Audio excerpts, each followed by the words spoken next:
Vous déconnez, hein. C'est une plaisanterie, hein. La série Secret Invasion est enfin terminée. On a eu le climax final, la fin de cette fantastique série, qui démarrait, qui avait misé la barre très très haute, que ce soit au niveau des annonces, donc des bandes annonces, des premiers épisodes, pour ensuite légèrement rester dans une continuité, une ligne droite qui ne, enfin comment dire, selon moi personnellement, selon d'autres peut-être pas, peut-être que ça a déjà baissé ou que ça a remonté, selon son appréciation, la vie de chacun. Dès l'épisode 3, on était resté, alors que l'épisode 1 ça grimpait, l'épisode 2 ça grimpait encore, et le 3, on était resté sur cette même tangente. Le 4, on est légèrement baissé, mais comme il y a eu l'attentat et puis l'attaque du président, ça a resté aussi sur cette lignée-là aussi. Mais faut pas faire ça en fait. Faut pas faire ça. L'épisode n'est pas mauvais, il est bon, mais sans plus.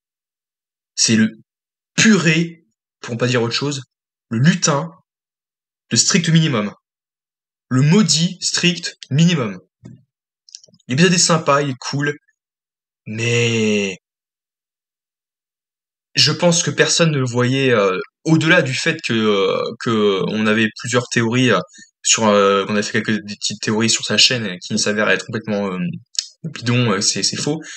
Ça va, ça me dérange pas, je l'accepte, je l'entends. Je suis pas le seul à m'être trompé, d'autres peuvent se tromper.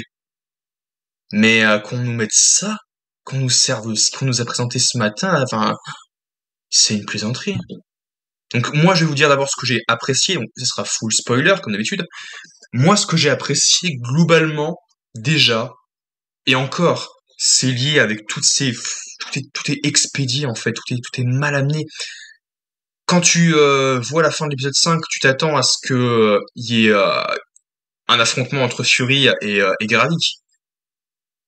Là, oui. Et surtout quand tu vois ce qui se passe dans l'épisode.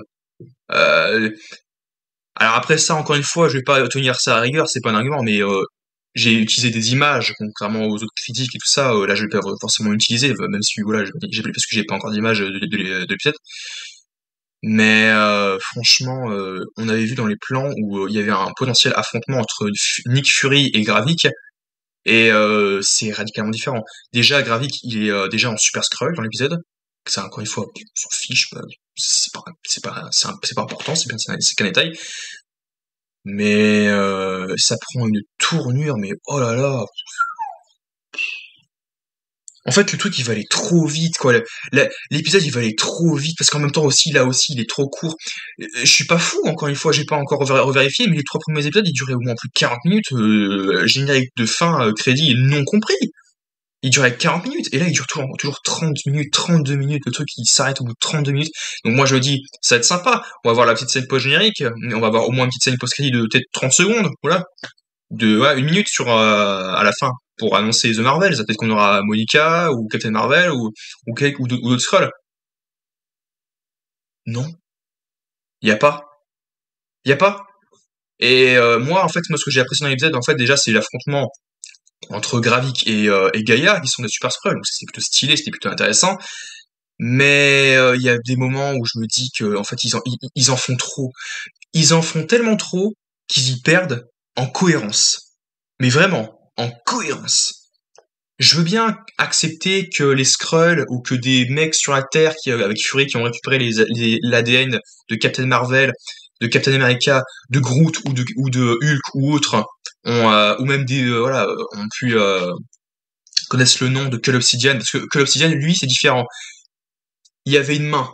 Il avait une main que Wong avait coupée là. Donc cette main, elle existait. Elle existait à New York, quelque part, auprès du Sanctum Sanctorum, le sanctuaire de Strange, de Doctor Strange. Ça, j'accepte. Mais Ebonimo, dans Infinity War, il ne laisse pas de sang, ou du moins quand il laisse du sang, quand Wong et Strange lui envoient les pics à la face, le sang, personne ne l'a récupéré, je ne pense pas. Et pourquoi faire? Quel intérêt d'avoir récupéré le sang à New York auprès du Sanctum Sanctorum de Mo? Pourquoi? Il se barre avec Strange sans laisser une trace de son arrivée, enfin de son ADN ou de sang. Il meurt dans l'espace, son variant du passé de 9 ans avant 2023, donc en 2014, arrive sur Terre avec l'armée de Thanos, il est snappé. Iron Man le snap. Alors pourquoi on voit Gravik se servir des pouvoirs d'Ebonimo? Comment? Comment est-ce possible? Comment? Moi, je suis désolé, au bout d'un moment. On voit qu'ils prennent la forme de tous les gardiens de la galaxie. Tous. Mantis. Tous. Ils prennent l'apparence de tous les gardiens de la galaxie. Groot, Mantis. Si c'était Drax, c'est ridicule. Ce que j'ai apprécié, c'est le combat. Ils ont des pouvoirs ultra pétés, c'est ce que je voulais voir. C'est ce que tout le monde voulait voir. Mais ce que je voulais voir aussi, c'est ça. Oui, je voulais voir ça, mais c'est pas comme ça. Pendant ce temps, en parallèle, il y a aussi quoi, comment dire, le président qui va se faire évacuer parce qu'ils se disent bon bah on veut vous attaquer parce que ils savent que ça a échappé à leur contrôle et que c'est un leurre quelque part et que tôt ou tard Fury finira par arrêter Gravik, mais et que du coup voilà il y il y aura pas l'attaque, il y a même pas d'attaque, il y a même pas d'assaut. Moi je m'étais imaginé qu'il allait y avoir que les Skrulls allaient être assaillis, qu'il allait y avoir plein de morts et que Gravik allait en sacrifier d'autres par pur égoïsme parce qu'il est tellement mauvais, etc. Le schéma classique du méchant, le schéma classique. Là où il dit que non, moi ce qui compte c'est notre cause, machin. Il y a même plus ça. Nick Fury arrive à la centrale nucléaire, il abat deux Skrulls. Moi je m'étais imaginé qu'après il allait y avoir des Russes qui allaient attaquer. Enfin, après, je me dis que c'est peut-être ridicule parce que pourquoi ils se font ça? Et non, il y a rien. Il y a rien du tout, il y a rien du tout, quoi. Franchement, l'épisode est trop court, trop bâclé, trop roché. Mais il est sympa parce qu'il y a un combat qui est plutôt bien amené. Il y a aussi des réponses à certaines questions que sont posées sur l'ADN et tout ça.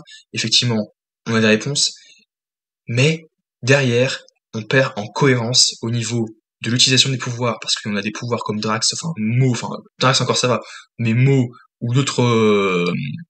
que l'Obsidian était le seul on pouvait accepter. Que l'Obsidian était le seul on pouvait accepter parce que il y avait son bras que Wong a coupé dans Infinity War. Mais le Mo, il vient d'Endgame. Il a été snappé par Iron Man. C'est pas possible. Tous ces retournements de situation. Quand on se rencontre, c'est pas Fury, mais c'est que c'est Gaïa, d'accord, ok. Oui, sur le coup, j'étais surpris. Mais vous plaisantez, en fait, c'est une plaisanterie. Tout est en expédié, en fait. Et puis, pourquoi les Skrulls sont où, en fait? Où ils sont? Tous les Skrulls. Ils sont où? On retrouve la dépouille de Beto, celle d'autres Skrulls qui sont devenus des métamorphes, donc avec leur véritable apparence, les Skrulls. Mais où sont les autres? Où sont les centaines, les milliers d'autres Skrulls de la nouvelle Skrullos? Où sont-ils? Vous allez pas me faire croire que Gravik les a tous tués, c'est pas possible. Donc, si c'est possible parce que c'est un super Skrull, donc il a des pouvoirs ultra démesurés, mais là c'est grave en fait. En fait, il nous montre même pas des extraits sur ce qui s'est passé, ce qui se passe en parallèle, le temps que Fury lui apporte la récolte. On nous explique rien du tout. Rien du tout. Alors après, encore une fois, il y a aussi un dialogue intéressant avec Gravik et Fury, mais encore une fois, ça c'est pas logique, quoi. Franchement, ce qui est pas logique, c'est que en fait, Gravik effectivement laisse Fury dans l'espèce de plateforme là où il allait se battre, et donc du coup, ça veut dire quoi en fait? Ça veut dire que Fury devient un super Skrull. Et là, on voit que t'as Fury qui a une espèce de bras vert à la Skrull comme ça et tout qui cogne. Du coup, on se dit, what? Fury maintenant a aussi des pouvoirs. Voilà. Et moi, je me suis dit, mais c'est pas possible. On nous troll, on nous ment. Et effectivement, en fait, ça se révèle être Gaïa. Voilà. C'est un petit retournement de situation assez sympa. Franchement, les retournements de situation un peu où c'est un peu espion ou un peu comme Captain America ou Secret Invasion qu'on avait vu, c'est un mode de camouflage. C'était intéressant. Mais le problème, c'est qu'il y avait beaucoup de questions qu'on s'était posées et on n'a pas toutes les réponses, quoi. Euh, que vont devenir les Skrulls, qu'est-ce qui va arriver à la nouvelle Skrullos, que va faire Gravik avec au final, comment ça aussi, ça c'est insupportable. Ce qui veut dire qu'en fait, que le Fury que l'on voit à la fin, qui récupère la récolte, qui récupère le bandeau, qui récupère le bonnet, qui récupère le manteau, qui récupère le flingue, et qui dit à Gravik, parce que effectivement c'est Gravik, il lui dit finissons-en, il faut en finir. C'est Gaïa qui dit ça. Et Fury, le Fury, enfin après je me trompe peut-être, j'ai peut-être mal vu. Le Fury qui restait à l'hôpital près du président et de Rhodey et de la garde rapprochée du président des États-Unis, il a le bandeau, il a le bonnet, il a le manteau. Alors peut-être que je me trompe, j'ai oublié. Non, effectivement il a pas, c'est logique, il a pas le bandeau. Il a le bandeau, il a le bonnet rouge, le manteau. Et Gaïa aussi. Qui l'a récupéré? Vous allez me faire croire qu'en fait que Fury a récupéré le tout, que Gaïa l'a regardé, l'a copié et qu'il est retourné vers le président? Non, ça n'a pas de sens. Il y avait même pas Gaïa. Il y avait que Fury et comment ça s'appelle? Sophia, non Sonia. Il y avait que Sonia. Et elle aussi. Ça n'a pas de sens. Ils sont en Finlande. En Finlande. Et ils retournent aux États-Unis? Comment? Grâce à la magie du scénario. À la magie du scénario. Elle était en Finlande. Et elle retourne vers le président, Hérodi, le faux, et tous les autres, sa garde rapprochée, comme ça.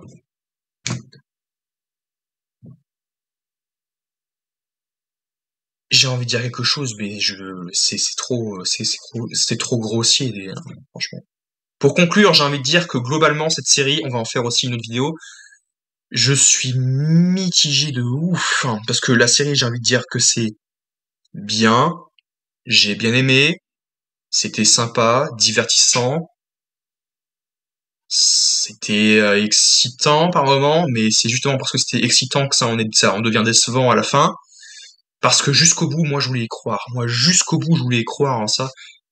Et on n'a pas eu le droit à ça. Alors après, le combat est génial, encore une fois, c'est une des meilleures réussites de l'épisode, mais c'est tout ce qu'il y a en fait. Ça, il y a tellement d'incohérences, que ce soit au niveau des pouvoirs de Gaïa, enfin, et de... En plus, on voit tout défiler, on voit Mantis, machin, donc peut-être que Fury avait les noms, ça, il y a pas de souci, même que l'Obsidian, ça, finalement, je l'accepte. Mais Mo, Fury et Sonia, qui sont restés là-bas, soi-disant, et qui sont quand même récupérés la tombe, puisque Sonia et Gaïa sont allés récupérer la récolte ensemble, et qu'elle retourne aux États-Unis, et que Fury a son bonnet, son bandeau, qui était caché dans une espèce de tombe, et il ouvre une espèce de grillage, il fait bon allez, je récupère mon bandeau, mon flingue, mon bonnet rouge, etc. Et je vais à la nouvelle Skrullos pour affronter Gravik. Trop de facilité, trop d'incohérence. Je vais m'arrêter là parce que globalement j'ai apprécié la série, mais c'est épisode 1, attendez, épisode 1, épisode 2, épisode 3 au niveau d'épisode 2, épisode 4, épisode 5, épisode 6.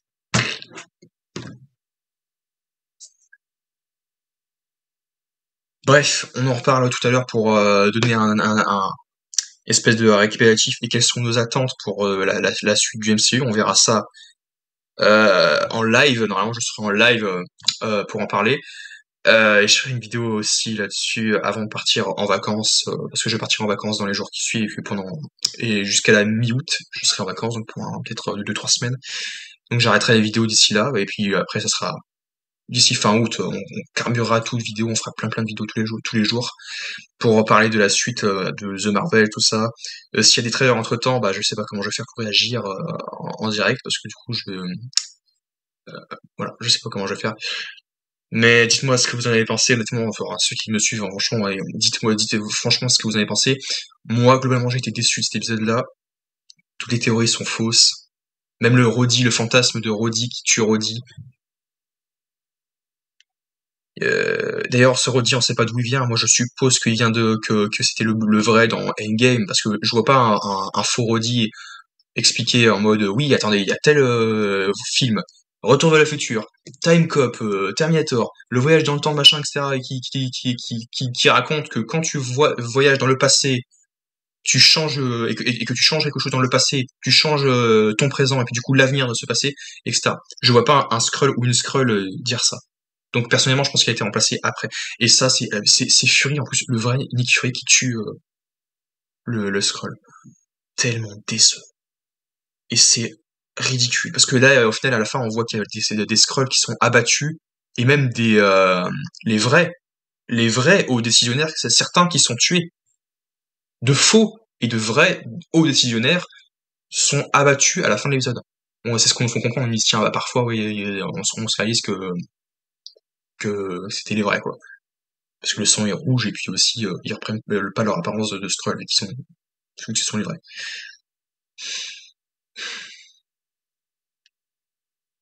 Puis pareil, cette histoire avec les cris. Sachant que c'est les cris qui ont fichu la pagaille, c'est à cause des cris que les Skrulls sont sur Terre. Et que Gravik a semé la zizanie, le chaos et tout. C'est les cris. Et on va les retrouver dans le prochain film. Ce sont les cris, la même race que Ronan, qui ont fait ça. À l'époque où Ronan était encore là, alors Ronan était encore vivant, et c'est lui qui a foutu la pagaille. Et on va faire la paix avec ces saletés. Parce que parce que c'est magique. C'est magique. La magie du scénario. Je suis malade. Et pas de scène post-générique. Ça, c'est le comble. Au début de l'épisode, j'ai vu que ça durait 37 minutes aussi. J'ai fait, vous plaisantez. C'est une plaisanterie. Et la fin de l'épisode, y a rien. J'ai attendu tout le long. T'as plus de 5 minutes de crédit. C'est quoi ça? C'est quoi? Bref, on va s'arrêter parce que là, même l'épisode 5 qui était quand même l'un des moins bons, on va pas se le cacher, avec le 3. Le 3 et le 5, c'était les moins bons. Mais là, le 6, franchement, c'est clairement le plus mauvais. Et il est pas mauvais, il est bon, mais il est bon, mais sans plus. C'est-à-dire que les autres, ils étaient soit très très bons, soit bons et puis un peu plus. Il y a quand même des trucs qui étaient sympas, les détails assez sympas, les clins d'œil aux autres films. Mais là, il y a plus rien qui tient debout, en fait, c'est fini. Les incohérences, les facilités, enfin je me répète encore une fois, mais c'est fini. Allez, bref, du coup on se retrouve en live ce soir vers 18h pour parler de ça tous ensemble. On verra avec mon avis ce qui se passera pour la suite du Marvel Cinematic Universe, et puis qu'est-ce que la fin de Secret Invasion signifie pour vous, selon moi et selon vous. On se retrouve à très vite pour de nouvelles vidéos. Allez, à la prochaine.